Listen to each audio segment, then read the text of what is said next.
बहुत समय पहले एक शांत और खूबसूरत गांव था जिसका नाम कौशल नगर था। गांव चारों तरफ से घने जंगलों और ऊंचे ऊंचे पहाड़ों से घिरा हुआ था।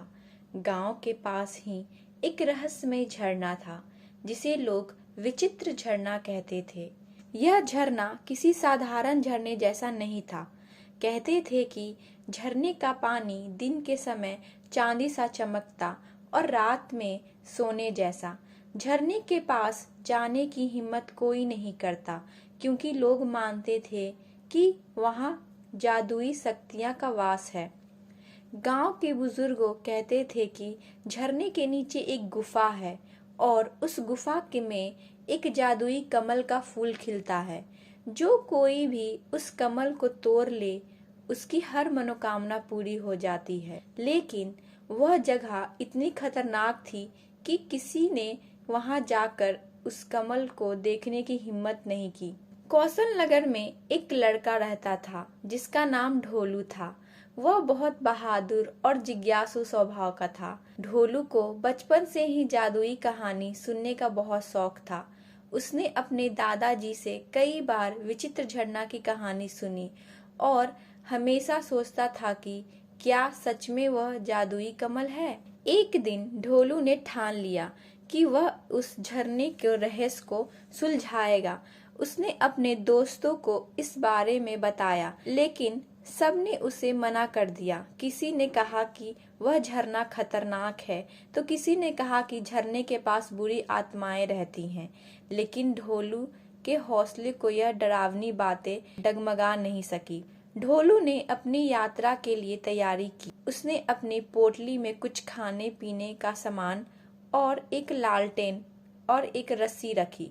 सूरज ढलने के बाद जब पूरा गांव सो गया तो ढोलू ने चुपचाप घर से निकल पड़ा। झरने का रास्ता घने जंगलों के बीच होकर जाता था। जैसे जैसे वह जंगल में आगे बढ़ा उसे अजीब अजीब आवाजें सुनाई देने लगी। कभी उल्लू की हुट सुनाई देती तो कभी झाड़ियों से जानवरों के भागने की आवाज। लेकिन ढोलू ने अपने डर को काबू में रखा और आगे बढ़ते रहा। घंटों की यात्रा के बाद ढोलू आखिरकार झरने तक पहुंच गया। झरने का दृश्य वाकई अद्भुत था। झरने का पानी चांदी की रोशनी में चमचमा रहा था जैसे उसमें सैकड़ों हीरे तैर रहे हो। झरने के पास पहुंचकर ढोलू ने महसूस किया कि वहां की हवा में एक अजीब सी खुशबू है जो उसे आकर्षित कर रही थी। झरने के किनारे उसे एक संकरी पगडंडी दिखी जो झरने के पीछे की गुफा की ओर जाती थी। ढोलू ने बिना वक्त गवाए उस पगडंडी पर चलना शुरू किया। जैसे ही वह झरने के पीछे पहुंचा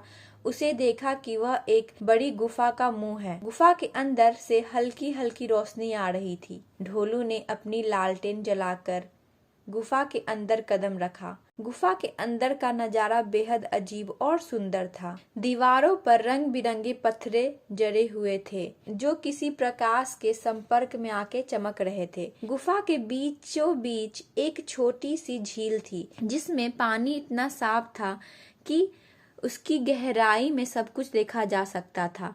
झील के बीचों बीच एक विशाल कमल का फूल खिला हुआ था। वह फूल साधारण कमल की तरह नहीं था। उसकी पंखुड़ियां सुनहरी और बीच में का हिस्सा नीले रंग का था। ढोलू ने महसूस किया कि फूल के पास पहुंचते ही एक अजीब सी ऊर्जा महसूस होती है जो उसे और करीब खींच रही थी।